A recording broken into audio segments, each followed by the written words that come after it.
Hello, ladies and gentlemen, welcome back to yet another and what will hopefully probably be my final Veilguard video. Because I'd oh so hate to be perceived as bullying a small indie company like Bioware with its only 50,000 current players. Maker forbid. No. Instead, we're here to ask and answer one simple question.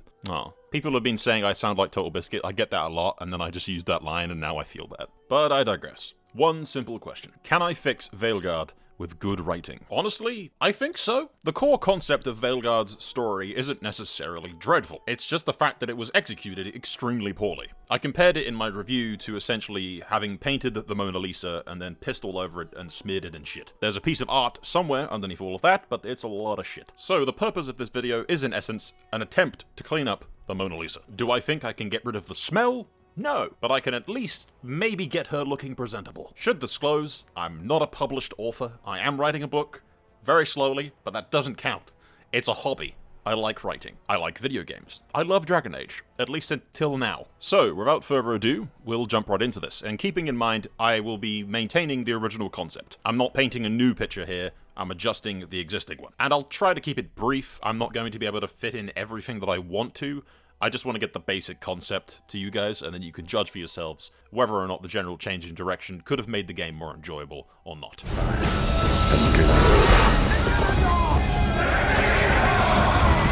This war is far from over.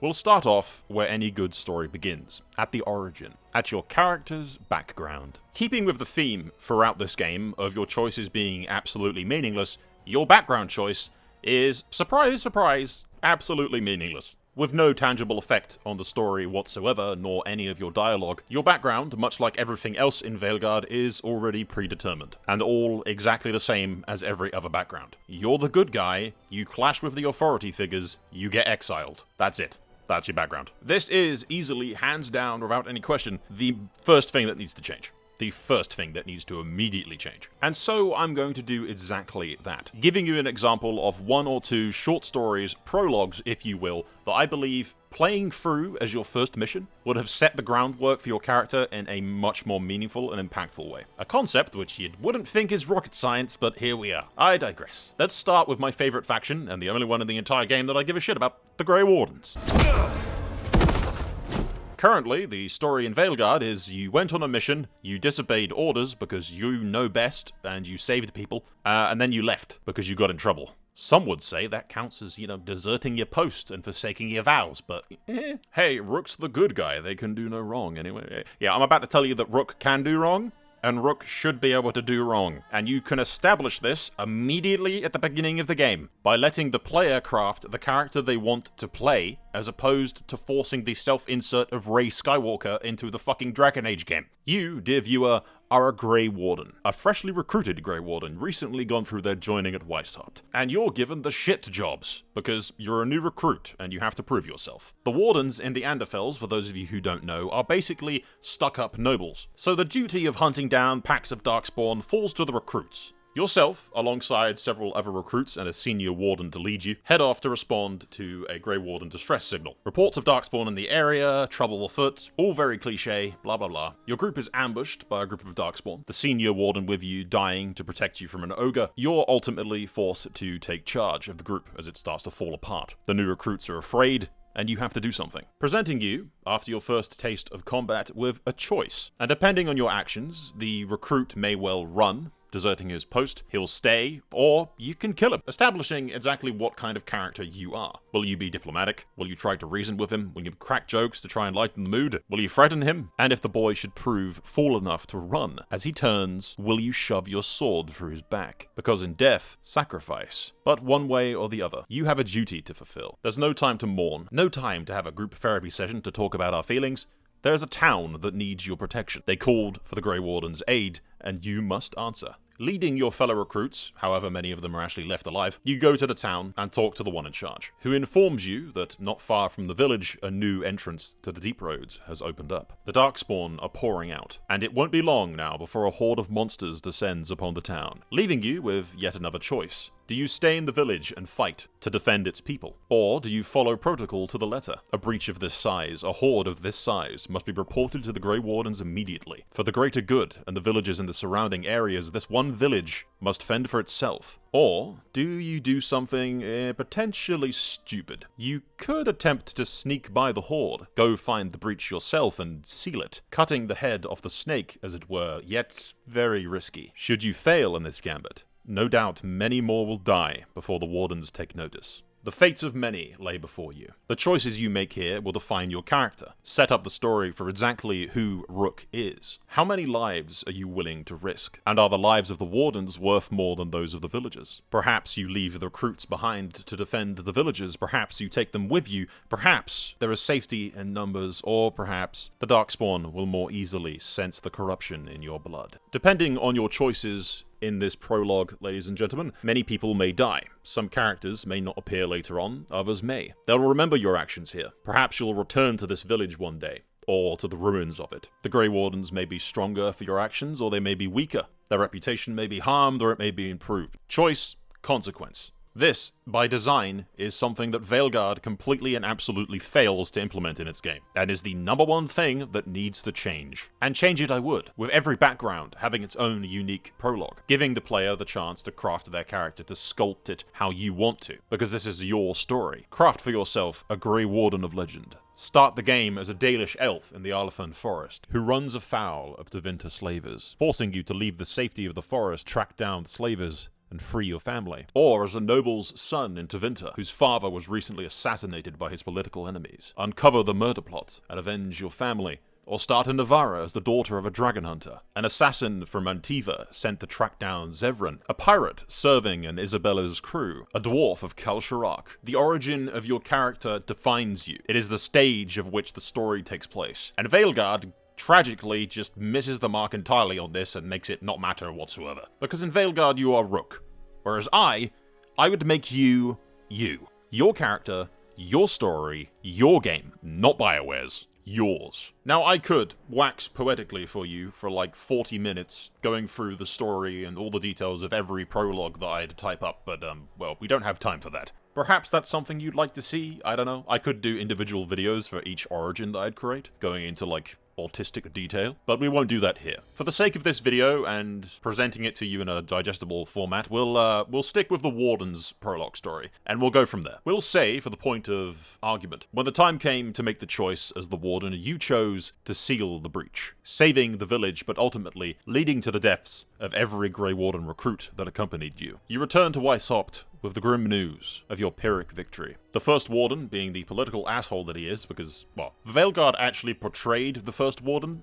that way correctly. The First Warden is supposed to be pretty much a stuck-up, kind of arrogant politician. But I'd provide you with a contrast, ladies and gentlemen, because every lazy, incompetent ruler has his right-hand man that secretly runs everything. So I present you the Commander of the Grey for the Anderfels. The Commander sees your efforts and understands the sacrifice that you made. The First Warden does not, ultimately leading you to be pushed aside and sent on a mission which is basically the equivalent of being sent to the boonies to guard the shithole, otherwise known as the Warden's Outpost in Minrathous. Despite the Commander vouching for you and saying that you performed your duties as a Warden ought to, the First Warden is the First Warden. He says so. Wardens ultimately died for your recklessness, and you must be punished. And so, off you're sent to Minrathous, to serve the Order there until you learn your place. Eventually, one way or the other, every prologue would lead ultimately to Minrathous, in a similar vein to how all of Origins led to Ostagar. Here, you'd find a small set of 2 or 3 quests throughout the city that are tailored to your background. The Warden would do Warden things, the Tevinter Noble would do Tevinter Noble things, the Dalish would do Dalish things, etc., etc. During these first missions in the city, or perhaps even during the prologue that you just came from, you'll have your first companion, whoever they may be. I always like the concept of having at least one companion that is tied directly to your backstory, like they feel a part of your life. It just gives you that connection that the other companions later on might not quite grasp.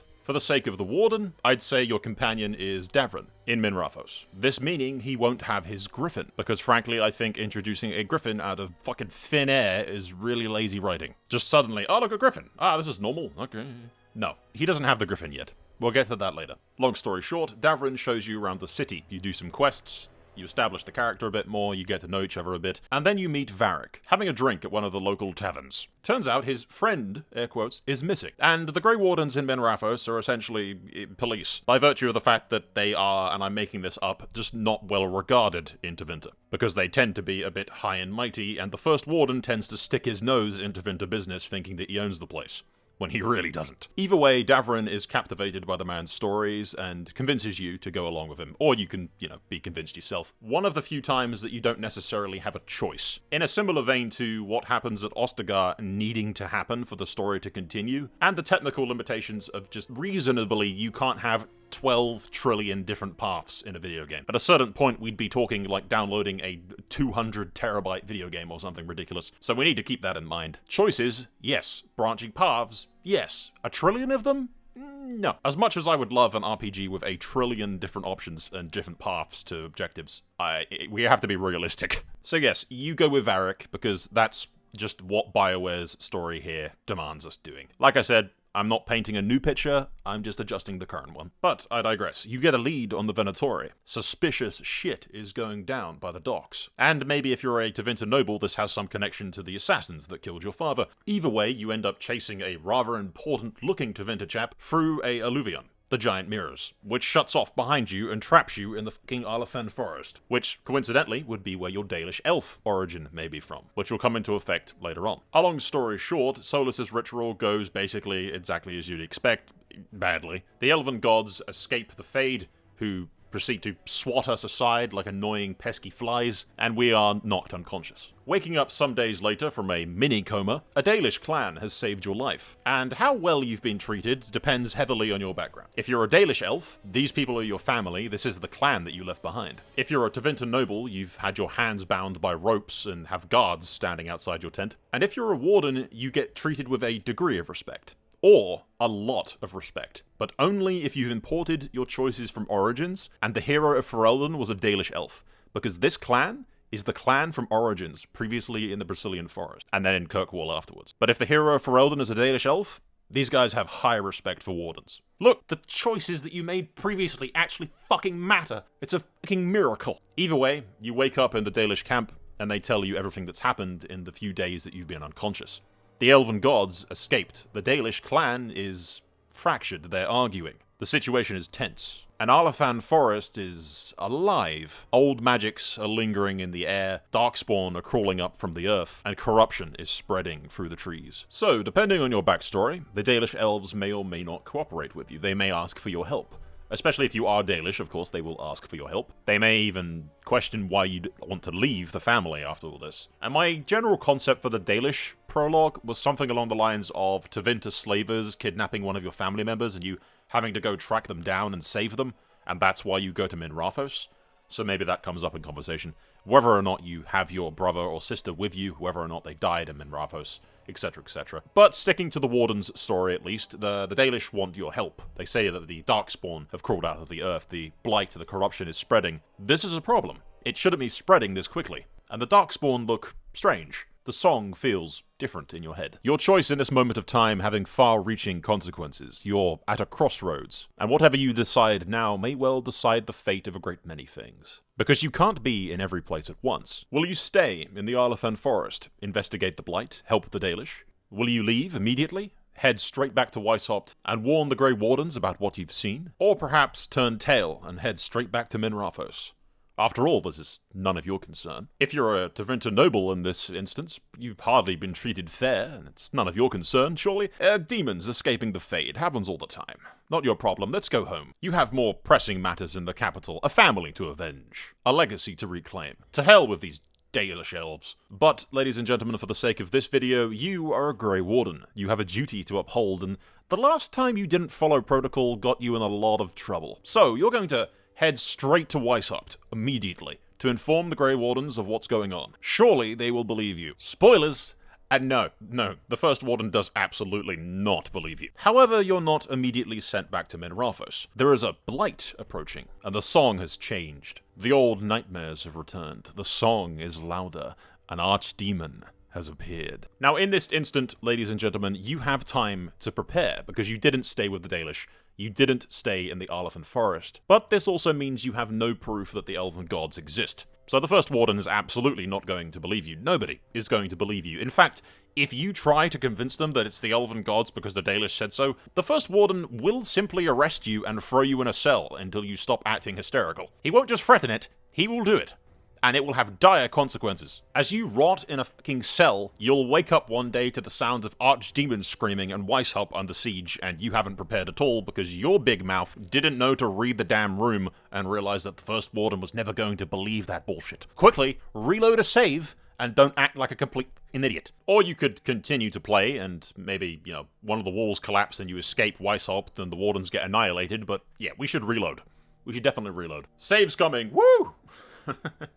So, assuming that you don't get thrown in jail for being a dumbass, because you came straight to Weisshaupt, you have time to prepare, plenty of time to prepare, where otherwise you might not have. Weisshaupt now essentially opens up to you as a mini quest hub. There's lots of things to do, lots of people to speak to, lots of time to prepare. Gathering materials, building constructions, trebuchets need to be repaired, horses need to be fed, some Grey Wardens are missing, the outer towns need protecting. The more of these side objectives that you complete, the greater the chance that the Grey Wardens will survive the coming storm. Ultimately, you do quests in Weisshaupt and around Weisshaupt and the surrounding villages as the Blight approaches. At its head, fleeing with the horde hot on his tails, is the youngest son of Hosberg, Prince Augustin, kings and princes of the Anderfels, who Veilguard completely forgot existed and didn't do anything with. The prince is desperately leading refugees away from the city, which has fallen to the Blight, begging the Grey Warden's assistance and shelter in Weisshaupt. The prince is now technically king, as his father is dead and his brothers have died. The First Warden refuses,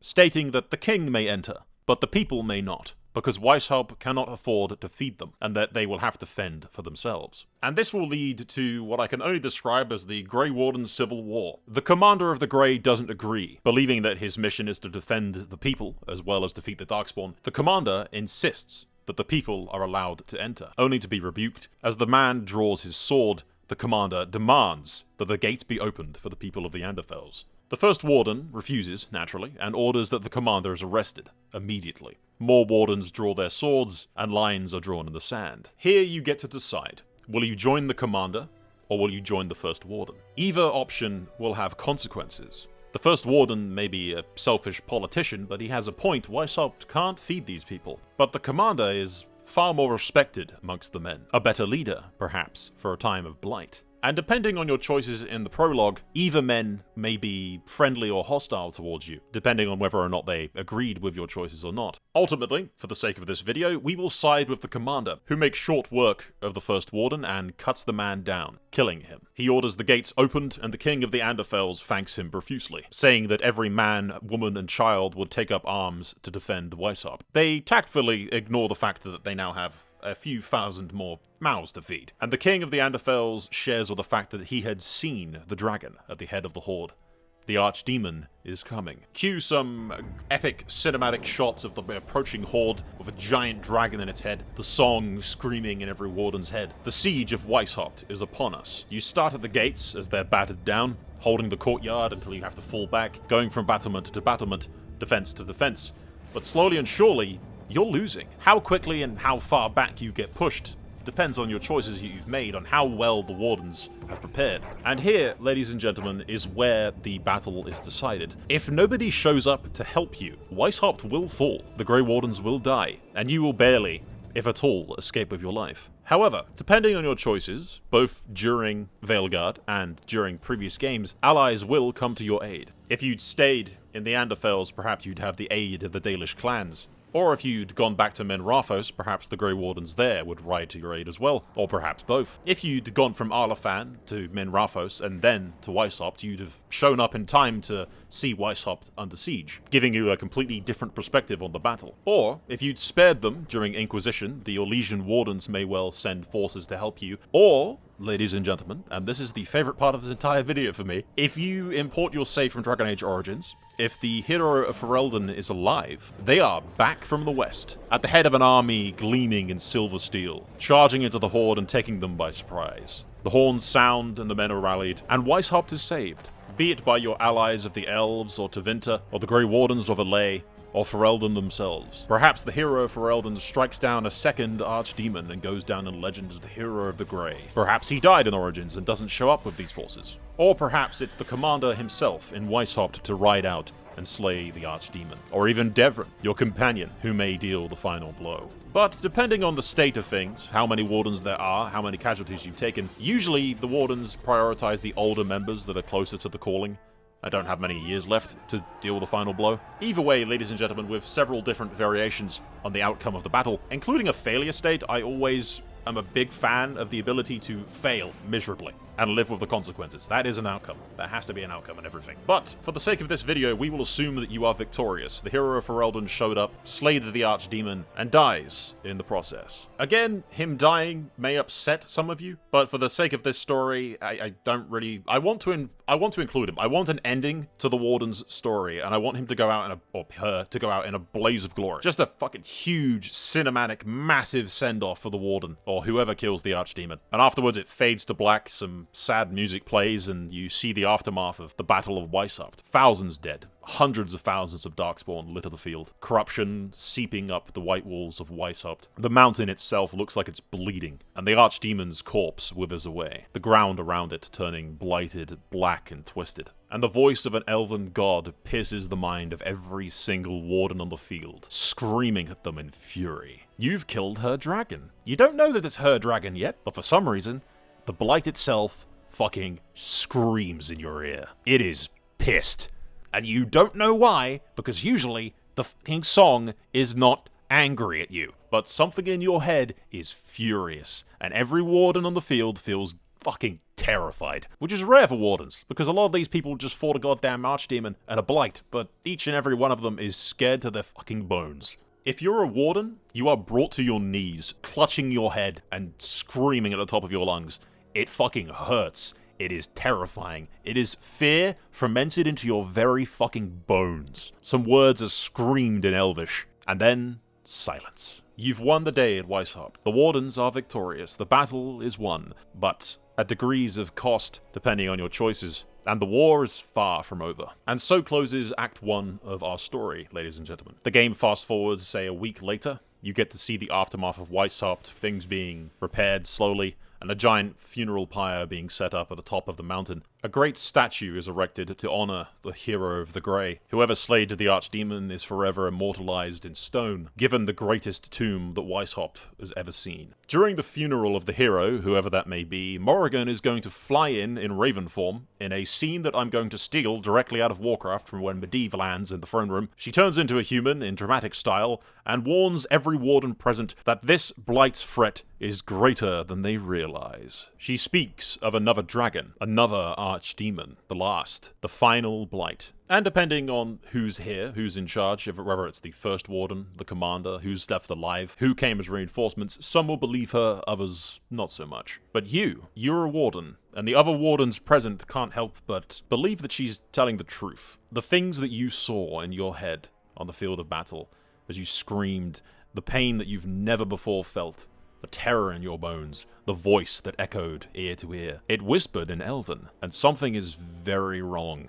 You've seen the gods break out. Even if you haven't believed it before, even if you've been telling yourself or telling other people that it was surely just demons, it was nothing, surely. Even if you believe that, you now have the inkling that it might actually have been the gods, and one of them is very, very angry with you. And in light of this, assuming, of course, that you are a warden, and assuming that the Grey Wardens themselves pulled through relatively unscathed, or as best as they could have hoped, then whoever is in charge of the Grey Wardens, depending on your choices, depends who is alive, they pull you aside and tell you that you are officially a senior warden, a reward for your heroic, but also that they have a gift, a secret, that only the upper command of the Wardens know. He leads you to the highest tower in Weisshaupt, and reveals to you the fact that the Grey Wardens have griffins. This is the clutch of eggs that is taken from the Last Flight story. If you haven't read that, it's a pretty good read, worth a shot. The first Warden rewards you with a baby griffin to call your own. Not yet big enough to ride, perhaps, but still, something that could aid you greatly in your fight to save Thedas. The Wardens promise you their aid. They are your brothers and sisters, after all. They will be there to fight against the Blight and these so-called elven gods, whoever they may be. I'd kind of like to have every background story / origins have its own unique ability that it unlocks at this point, either earlier in the story or later in the story. Depending on your background, you'll unlock some kind of ability or pet or something that is directly linked to your background. The Grey Wardens get the Griffin. If you're not a Grey Warden, the Wardens aren't going to tell you about the Griffins. But I digress. Moving on. Morrigan then tells you all that she knows. For one reason or another, she's here to help, and she believes that to kill a god, you need a god. Taking you to the Alluvion that's stored at Weisshaupt, she takes you to the Crossroads, a place of sanctuary within the Fade, and informs you that from here, you can travel across Phaedus at your own whim, jumping great distances to call on the aid of other countries in your fight against the gods. She claims that she does not know where exactly the gods are now, only that they are angry, and they will be plotting something, and that unfortunately she only knows of one person who might know what those plans are. Solus, who is currently trapped in the Fade, a prison of his own design that he made long ago, and that there may be a way to contact him. So long as you're in the Fade, the Crossroads acts as a portal to many ways. Where the Fade is finished,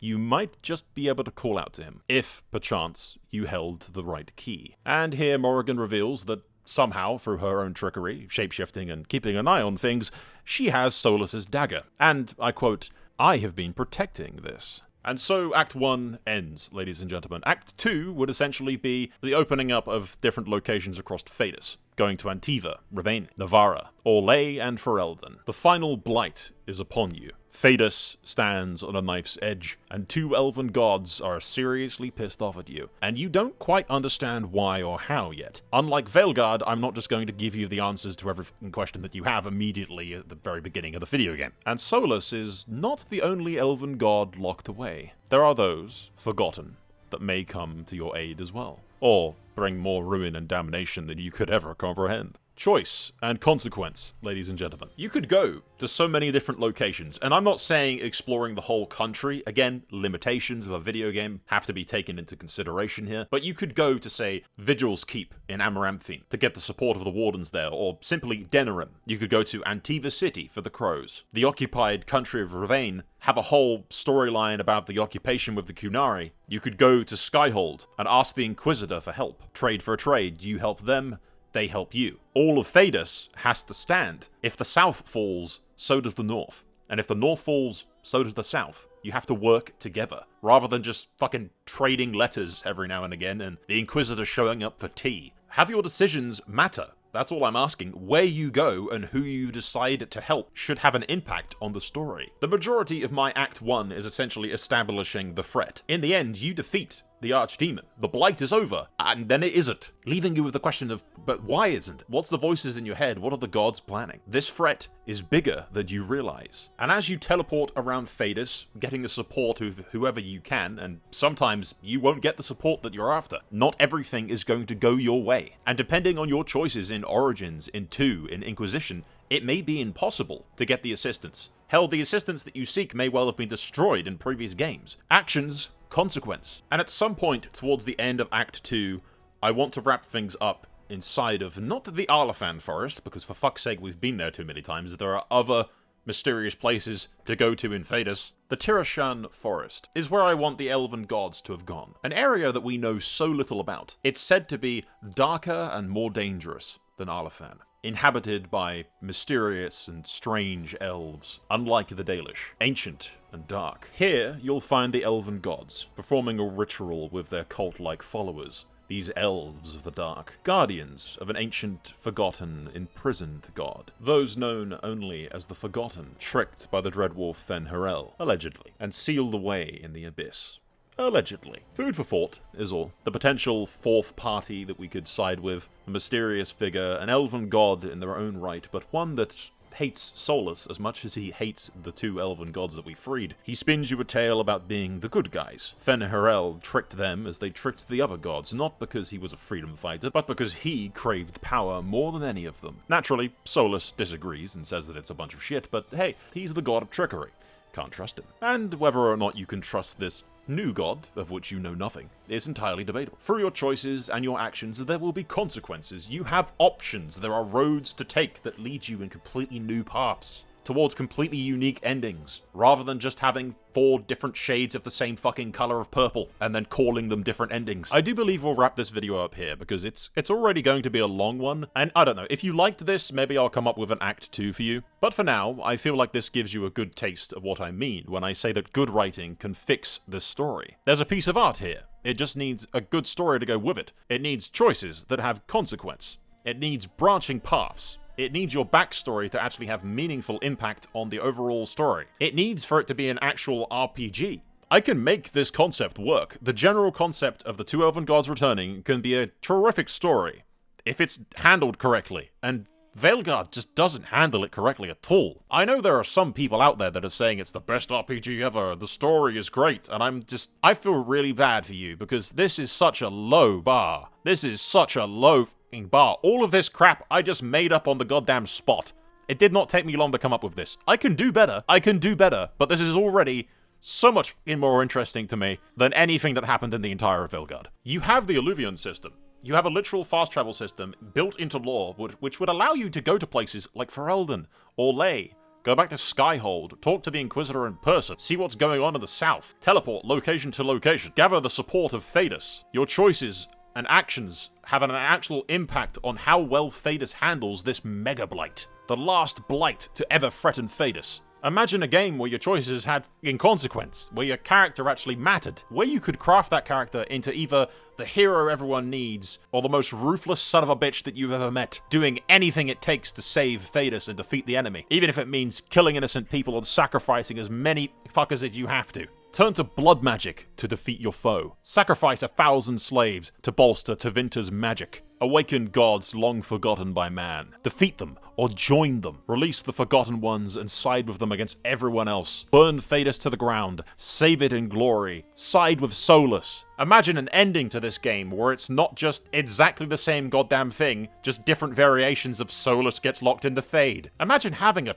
choice about how the fucking game ends. Is that so much to ask for, bitch? Because I can write that fucking ending. I can think of better endings off the top of my fucking head. Seriously, I feel genuinely sorry for anybody that believes Veilguard's story is anything other than completely mediocre at best. It is a decent concept that only works if you turn off your brain completely while you're playing it and pay no attention to anything that's happening. Just consume product. Don't ask questions. Consume product. Seriously, you just have to not think. That's the only way Veilguard you can play through it right now and possibly think that it's good, is you're not stopping and asking any goddamn questions. You're not thinking about how anything could have been done or why anything is happening. Like that one mission where you're just standing there for the entire thing. There's an archdemon looking at you the entire time, and at no point does it come over and fucking kill you. It's just standing there, watching me. It's an archdemon. I'm a warden. It knows that I'm here. At any point, it could just come fucking kill me. It makes no sense. Seriously. How do you go through this game and think, yeah, this is good story, nothing wrong with it? Fuck off. It's fucking terrible. We've gone off into a tangent, and now I'm ranting. Okay, we'll end this here. I thank you all for watching. Hopefully this little story of mine has piqued your interest and given you an example of how goddamn fucking easy it is to write something better than what Veilguard came up with. Seriously, this is a AAA billion-dollar company. How the f***ing shit did they release this stuff? Who greenlit this crap? Anyway, guys, that's all for now, because I will sit here ranting for a billion years otherwise. I thank you for watching. Let me know if you enjoyed it. Let me know if you didn't. Let me know if you have any ideas. Stuff that you wanted to see, that kind of shit. You know, there's interesting conversations to be had, I think. That's all for now. I thank you for watching. Soul out.